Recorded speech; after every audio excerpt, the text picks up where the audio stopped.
이에 그들이 제자들에게 와서 보니 큰 무리가 그들을 둘러싸고 서기관들이 그들과 더불어 변론하고 있더라.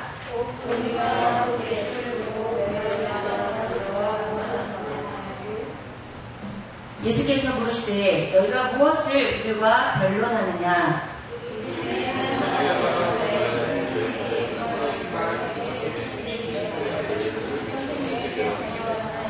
귀신이 어디서든지 그를 잡으면 거꾸러져 거품을 흘리며 이를 갈며 그리고 파리에 짖는지라. 내가 선생님의 제자들에게 내쫓아 달라 하였으나 그들이 능히 하지 못하더이다.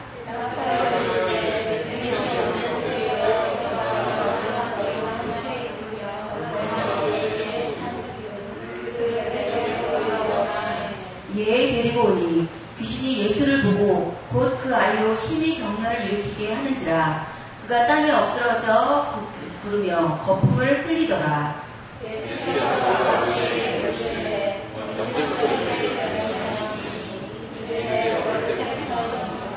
귀신이 그를 죽이려고 불과 물에 자주 던졌나이다. 그러나 무엇을 하실 수 있거든 우리를 불쌍히 여기사 도와주옵소서.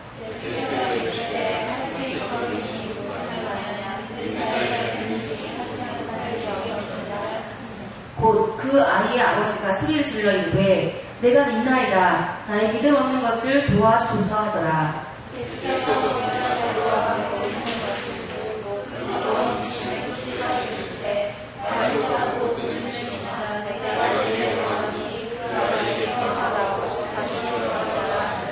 귀신이 소리 지르며 아이로 심히 경련을 일으키게 하고 나가니 그 아이가 죽은 것 같이 되어 많은 사람이 말하기를 죽었다 하나. 집에 들어가시매 제자들이 조용히 묻자오되 우리는 어찌하여 능히 그 귀신을 쫓아내지 못하였나이까.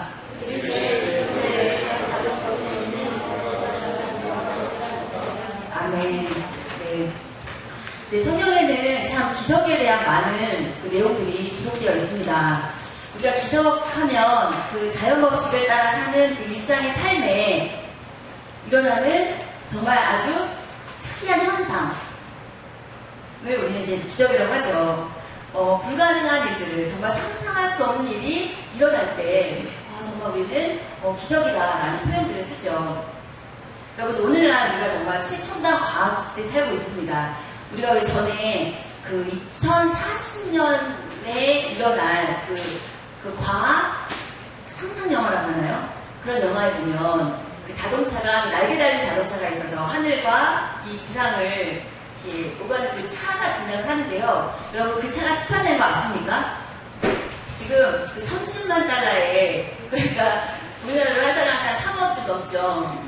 그렇게 지금 우리가 옛날 그 과학 영화에서나 볼 수 있었던 그런 그 날개 달린 자동차가 지금 사용되고 있습니다. 그리고 우리가 암을 생각할 때 전에는 암하면 다 그냥 죽는 병이었어요. 그런데 제가 이렇게 주변에서 이렇게 보면 이런 항암치료 잘 꾸준히 받고 또 잘 개발된 그 식이요법만 잘하면 회복되는 그런 사례들을 제가 주변에서도 많이 볼 수가 있습니다. 그런데 그렇지만 이러한 좋은 시대에 살고 있는 우리지만 어때요? 우리 삶에는 서로 완전하지 않은 것을 봅니다. 우리 이런 불완전함, 이 부족함들을 인간의 노력으로, 힘으로 채우려고 해도 채워지지 않을 때 우리는 기적을 기대합니다. 그런데 어때요? 내가 그 기적을 원한다고 해서, 필요하다고 해서 일어납니까? 그렇지 않습니다. 기적은요, 하나님께서 그분의 영광을 위해 은혜로 허락하시는 사건입니다. 그렇다면 어떻게 내가 그 기적의 사람이 되어서 하나님의 영광을 드러내며 살 수 있을까요? 쉽게 말해서 내가 어떻게 그 기적을 경험할 수 있을까? 어떻게 경험할 수 있을까요? 순간 여러분들 생각하셨을 것 같아요. 첫 번째는 믿음이 있어야 합니다. 우리가 이 삶의 현장에서 보면요, 우리의 그 믿음을 위협하는 그 조건들, 이런 상황들이 얼마나 많은지 몰라요. 오늘 우리 본문 말씀에서 있는 그 말 못하게 귀신 들린 아들을 둔 아버지에게 있어서도 참 그 아버지 믿음을 포기하게 하는 그런 이유들이 있었습니다. 첫째로는요, 자신의 아이는 어릴 때부터 그 고질병으로 알아 누워 있습니다. 누구도 고치지 못한 그 상태로 지금 있는 거예요. 제가 고등학교 때인지 20대 초반인지 꿈을 꿨어요. 제가 언제인지 정확히 기억 못 하겠는데요. 저희가 제 3녀 1남에 제가 셋째 딸이고 밑으로 남동생이 한 명 있습니다. 근데 제 꿈에서 남동생이 방문을 탁 열고 나오는데 아주 뼈에 마른, 아주 파랗게 마른 그 상황으로 딱 방문을 나오는데요. 제가 꿈에서 그걸 보는 때 너무 이 마음이 아프고 안쓰럽고 그 때문에 막 울었어요. 꿈에서 깨어서도 그걸 생각하니까 계속 이게 눈물이 나는 거예요. 그런데 제가 내가 누나로서 동생이 이렇게 그 마른 그 모습을 보기만 해도 이렇게 마음이 아프고 이렇게 눈물이 나고 이렇게 안타까운데 부모의 심정은 어떨까? 그때 제가 부모님의 마음을 조금 이제 생각을 해봤던 것 같아요. 그런데 오늘 이 아버지를 보면 그가 땅에 엎드러져 구르며 거품을 흘리더라. 그러니까 이 자식의 이런 모습들을 보고 있는 거예요. 또 귀신이 그를 죽이려고 불과 물에 자주 던졌나이다. 이런 고백들을 하거든요. 그러니까 부모가 그 자식의 그 모습을 볼 때 얼마나 참 고통 가운데 있었을까. 그리고요. 그래서 이제 이 아버지는 믿음을 가지고 예수님께 나옵니다. 그런데 그 자리에 예수님은 계시지 않아요. 그래서 예수님 대신 제자들이 아이를 고치려고 시도했습니다. 그런데 결과는 어땠죠? 실패했죠. 그게 우리 말씀 읽다 보면 나옵니다. 이렇게 제자들의 실패는 아버지를 다시 한번 실망하게 만듭니다. 지금 이 본문의 이 상황을 보면요. 우리가 지금 마가복음 9장 14절부터 읽었어요. 이 마가복음 9장 1절 그 앞에 이 본문 말씀을 보면 어떤 내용이냐면 예수님이 그 수제자라고 할 수 있는 베드로, 야고보, 요한을 데리고 그 높은 산으로 올라가요. 거기서 번영되시는 모습이에요. 그때 엘리야와 모세가 나타나서 예수님과 엘리야, 모세가 같이 대화를 나누는 걸 베드로가 보더니 얼마나 놀라겠어요.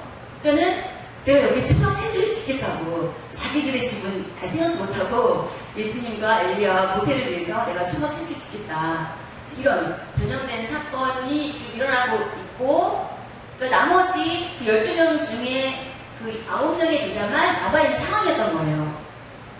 그때 이제 그 아버지가 아들을 데리고 왔던 거고 이제 그런 대화 중에 예수님이 등장을 하십니다. 이 아버지는 어떻게 했어요? 포기하지 않고 다시 예수님께 매달립니다. 22절에 보면요. 그러나 무엇을 하실 수 있거든 우리를 불쌍히 여기사 도와주옵소서. 이렇게 말을 아버님이 하죠. 근데 여기 우리가 읽다 보면 하실 수 있거든. 여러분 이 말은 어때요? 그 의심이 섞인 표현이잖아요. 하실 수 있거든. 지금 의심이 섞인 말입니다. 그에게는 신앙과 불신앙이 모두 지금 공존하고 있습니다. 그러니까 아버지의 믿음은요 연약하고 불완전합니다. 근데 이 아버지도 알아요. 자신의 지금 믿음이 그런 상황인 것을.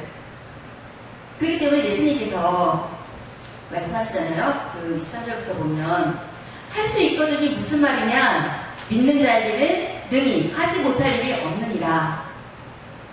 그때 아버님이 그 아버지가 바로 이게 나오는 게 24절입니다. 곧 그 아이의 아버지가 소리를 질러 이르되 내가 믿나이다. 나의 믿음 없는 것을 도와주소서 하더라. 우리는 이 아버지의 모습을 통해서 정말 우리가 어떻게 예수님께 나아가야 할지 배우게 됩니다. 우리가 말씀을 통해서 아니면 어떤 상황을 통해서 나의 모습이 드러납니다. 나의 믿음 없음, 또는 나의 죄악, 어떤 나의 연약함, 이런 것들이 말씀을 통해서 비춰지기도 하고요.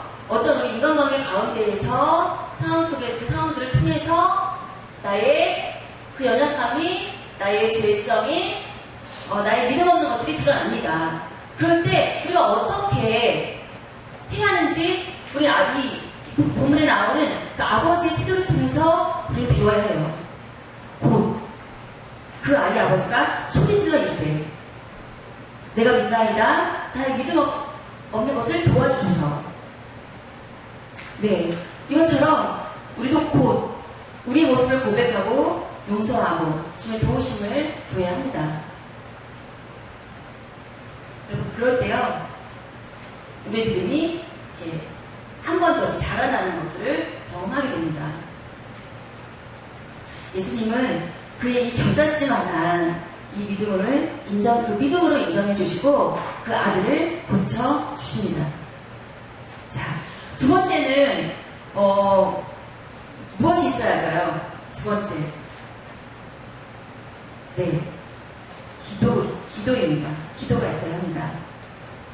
예수님께서 계시지 않을 때 어때요? 대신 아이를 고쳐주려고 했던 이 제자들은요 이미 병마를 쫓을 능력이 있었어요. 예수님으로부터 이미 받았어요. 그리고 그 능력을 성공적으로 사용했던 경험도 있습니다. 우리가 마가복음 6장 7절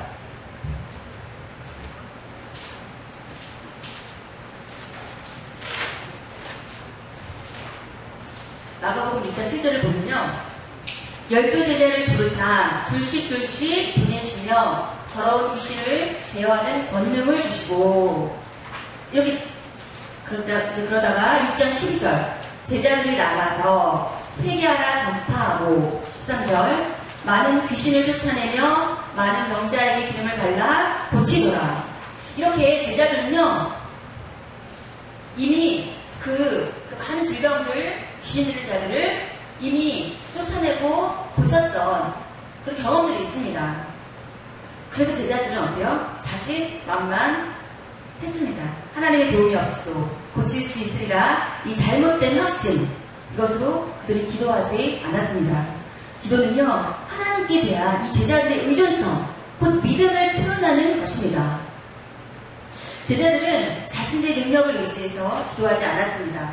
하나님을 의지하지 않고 스스로 신의 능력을 나타낼 수 있을 것이라고 착각했습니다. 교만해서 하나님을 향한 믿음이 아니라 자신을 향한 믿음으로 기도하지 않았던 것입니다. 우리가 잠언 그 말씀에서 기억하는 거 있죠? 교만은 패망의 선봉이다. 그러므로 자기 자신을 향한 믿음은 위험한 것입니다. 하나님은 자기의 경험, 능력을 의지하는 그런 교만한 사람이 아니라 정말 하나님이 도와주지 않으면 나는 아무것도 할 수 없습니다. 이러한 고백을 하는 겸손하고 기도하는 사람의 편이 되어 주십니다.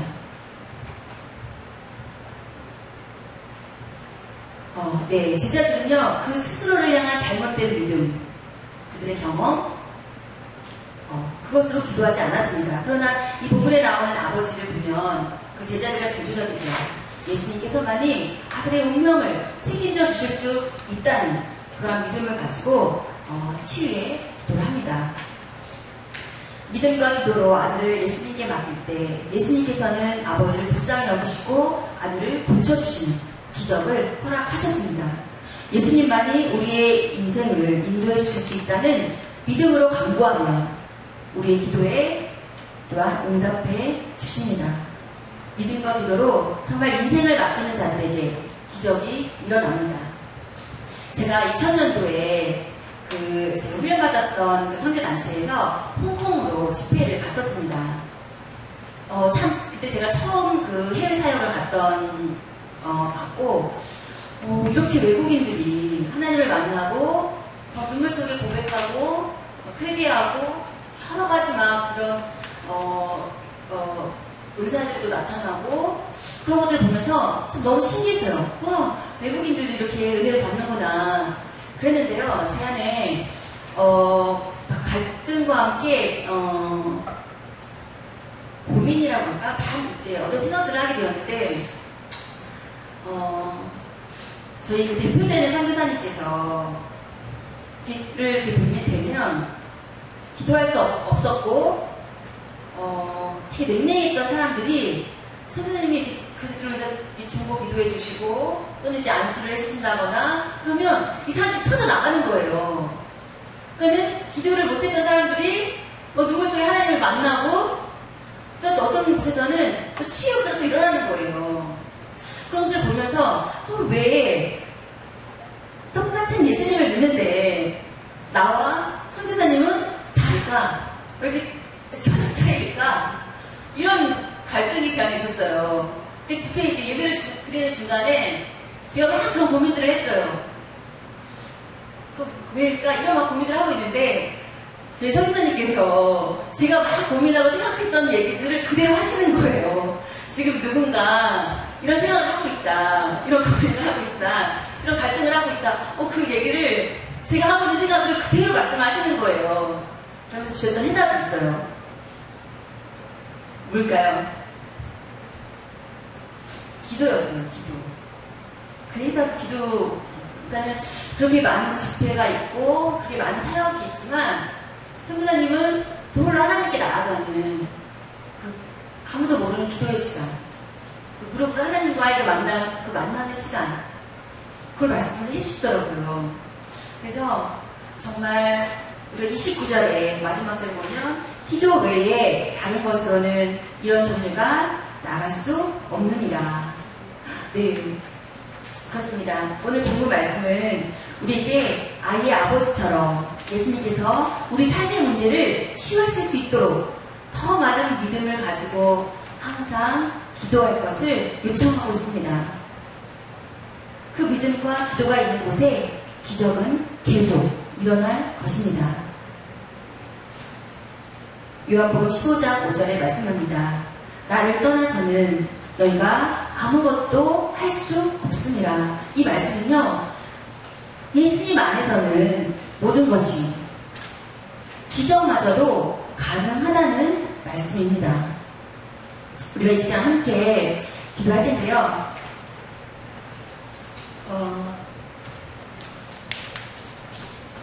그동안에 나의 경험, 나의 방법, 나의 스타일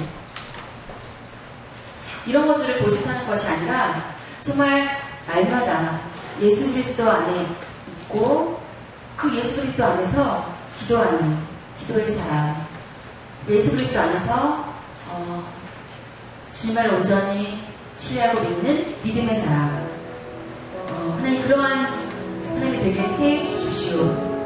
귀신 들린 아이 아버지의 그 믿음 없음을 도와주셨던 것처럼 우리의 믿음 없음도 도와주셔서 정말 예수님처럼 능력의 사람으로 쓰임받을 수 있도록 하나님 이런 기적의 사람이 되어서 하나님의 영광을 드러내며 하나님 살기를 원합니다.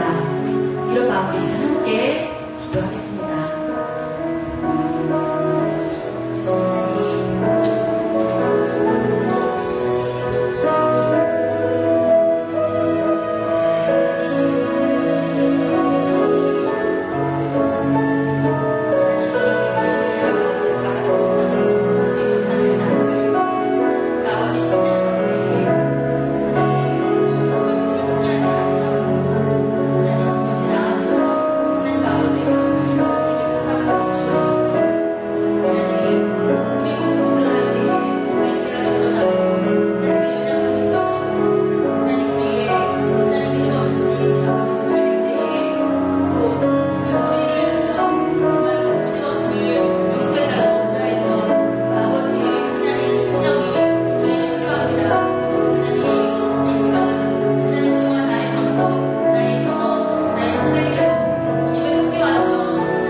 말씀으로 우리를 또 만나주시는 것을 정말 기쁩니다. 그런데요, 우리가 말씀을 읽다 보면 믿음이 없어도 예수님께서 그 문제를 해결해 주시고 치유해 주시고 귀신을 쫓아내 주시고 그런 모습들을 볼 수 있습니다. 그것은요, 그 모든 주권이 하나님께 있다는 것입니다. 이 시간에 그렇습니다. 하나님 우리 시간의 가운데에 앞으로 우리 삶이 정말로 하나님의 주권을 인정하는 우리의 삶이 되게 해주십시오. 그런 기도를 했으면 좋겠습니다. 지금 하나님 온전히 저희가 우리 삶 가운데에 온전히 하나님의 주권을 인정하는 우리의 삶 될 수 있도록 인도해달라고 기도하겠습니다.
하나님 시간들을 통하여서 끊임없이 저희에게 말씀해 주시고 또한 하나님 저희들이 함께 또한 부딪히며 드러나는 하나님 우리의 믿음 없음과 우리 연약함 우리 하나님 죄성들 이 죄악들을 우리가 볼 때에 하나님 곧 우리가 그 즉시 하나님 앞에 반응할 수 있도록 주님 인도하여 주시옵소서. 하나님 우리의 믿음 없음을 아버지 용서하여 주시고 하나님 이 겨자씨만한 이 믿음을 가지고도 하나님 이 아버지의 응답하여 주셨던 것처럼 하나님 우리의 믿음을 통하여서 하나님 우리 삶의 문제들이 주님 안에서 해결되어지고 또 그것들을 통하여 온전히 하나님께만 영광 돌려드리는 우리 삶의 되기를 소원합니다. 주님 이 시간 주님의 모든 일정을 주 앞에 올려드립니다. 주님 주관하여 주시고 온전히 주님께서 인도하여 주시옵소서. 감사와 찬양을 드리며 예수님의 이름으로 기도합니다.